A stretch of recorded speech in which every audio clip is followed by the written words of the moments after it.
So today, parts of speech for all of you, particularly for students, for any teachers of English, housewives, or professionals of English, or anybody who wants to study in just 10-12 minutes about parts of speech.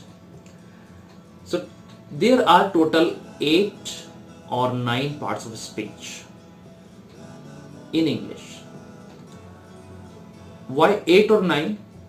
Maybe 10 even. They are all the same, but sometimes the categorization is different. Sometimes the articles and determiners, they are put under the chapter of adjectives. Adjectives, not adjectives. Adjectives. And in some other books, determiners is not at all given because it's a part of adjectives. So I'll begin from noun now. Noun, the most common and the most, what should I say, deprived sort of part of speech. Why? Because usually when you ask a schoolboy, what is the definition of a noun? They will always say noun is the name of a person, place or thing. That's all. But that's not all.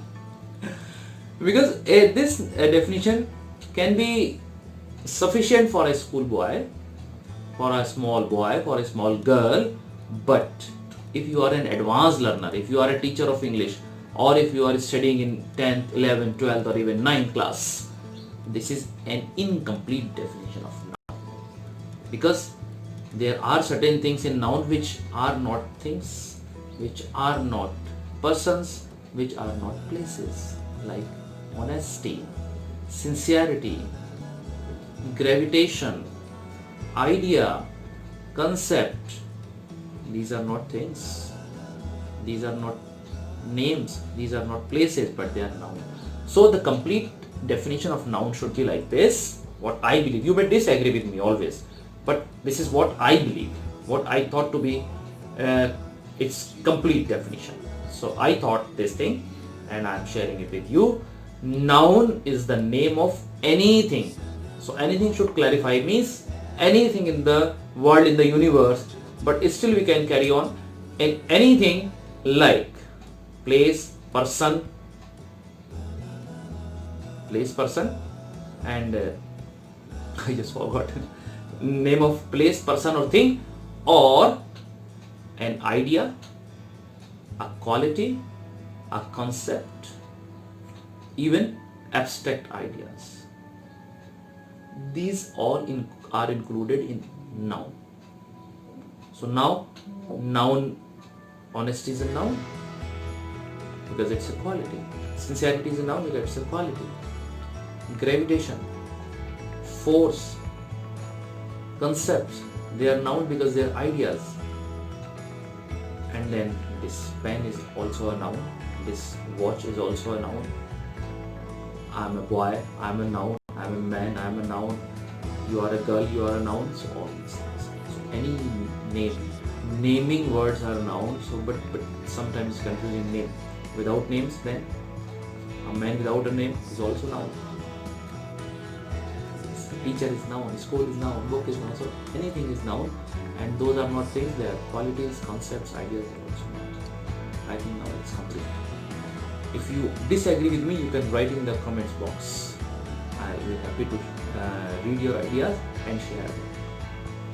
Now pronoun. Pronoun is very easy thing. I think it's the easiest thing in English. Pronoun. Pro plus noun. Pro means favoring. So pronoun is anything which replaces or which comes in favor of, in place of a noun. So I am Khaleeq. I am a teacher. I am a doctor. So this I is actually a pronoun because it is replacing Khaleeq to avoid repetition. That's it. Then we have adjectives. Adjective is a word which modifies or qualifies or quantifies or adds something to the meaning of a noun or a pronoun. So an honest man is noun, honest is adjective. A sincere man, a sincere girl, a beautiful place. This beautiful is a adjective because it is adding something to the place. Beautiful. Ugly place, again it is adding something to this noun, place. So anything which is adding something to the meaning of a noun or a pronoun or a noun phrase or a pronoun phrase is an adjective. Then comes verb. Verb. R is very short here. So a verb is an action, a work. A work. Again R is very short. Any work is verb which is taking place. Any action.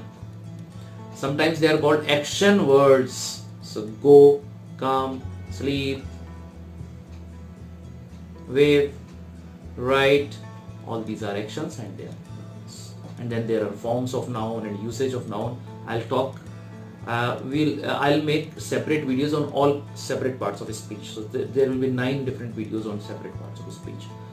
So we'll talk about usage and the correct usage and the rules pertaining to them. Certain rules. Then we have prepositions.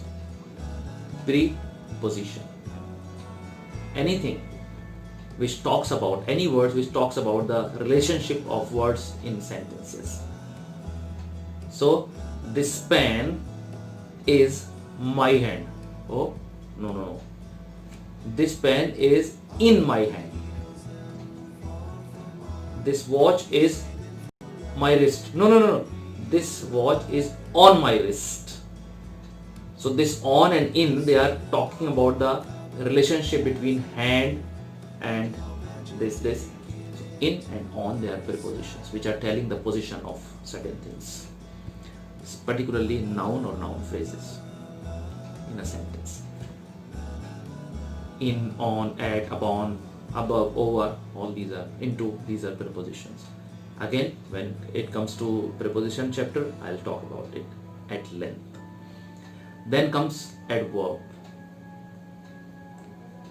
Adverb is sometimes very confusing and sometimes incomplete definition is given in some of the books. I'm not criticizing the books, but some of the books I have seen. They simply write any word which adds something to the meaning of a verb is called adverb. So add plus verb. No, it is more than that. Any word which talks about anything, about any part of speech other than noun or pronoun, because we already have an adjective which talks about noun or pronoun.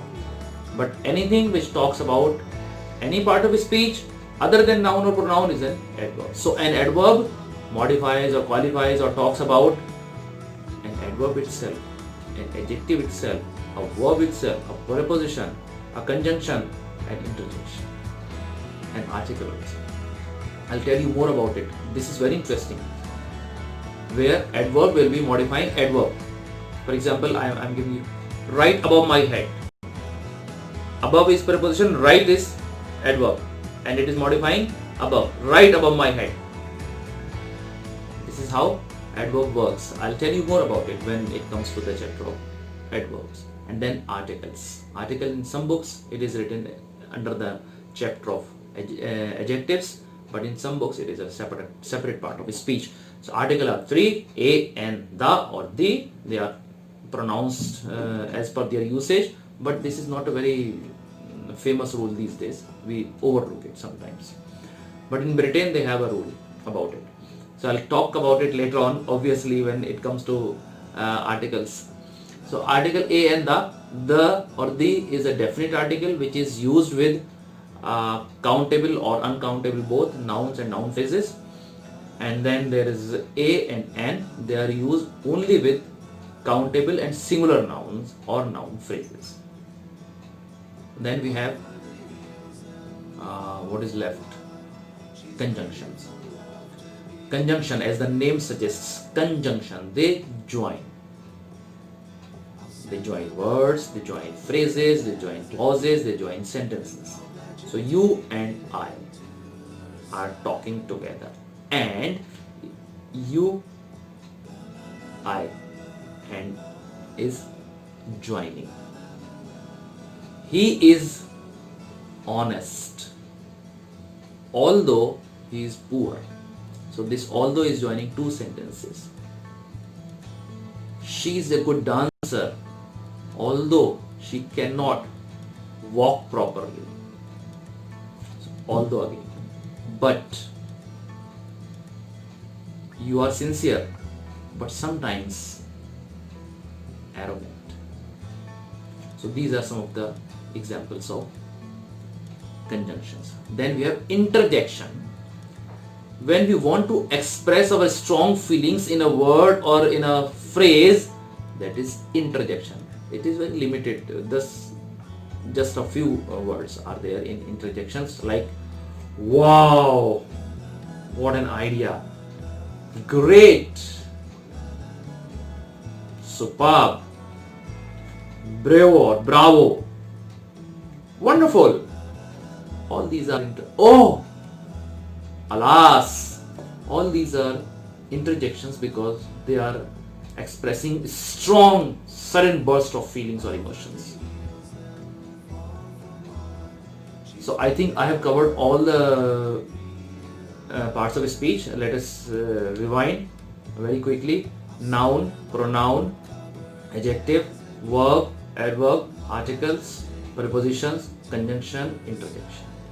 So all 9. That determiners are also there, but they are part of actually adjectives. In some of the books which talk about communicative approach or functional English, they talk about determiners as a separate part of speech.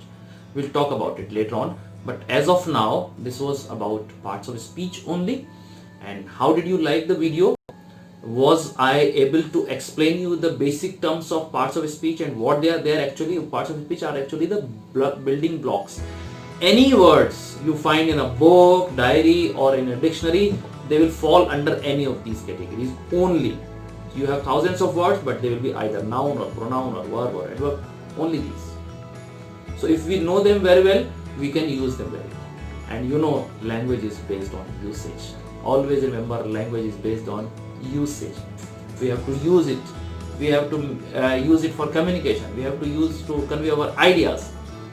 So this was theory, because grammar is some sort of theory and you demanded it basically. This is on demand. Particularly students, my students, they always say, sir, please give us something which we can do at home also. So some homework for you. You can write definitions and examples of all these parts of speech in the comments box, or you can show it to your teachers, or you can send to me on my email or in the comments box below. So how do you like it?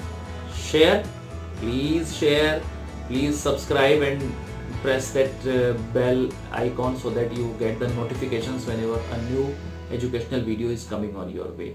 Thank you very much. Have a nice time. Keep learning, keep growing and keep sharing.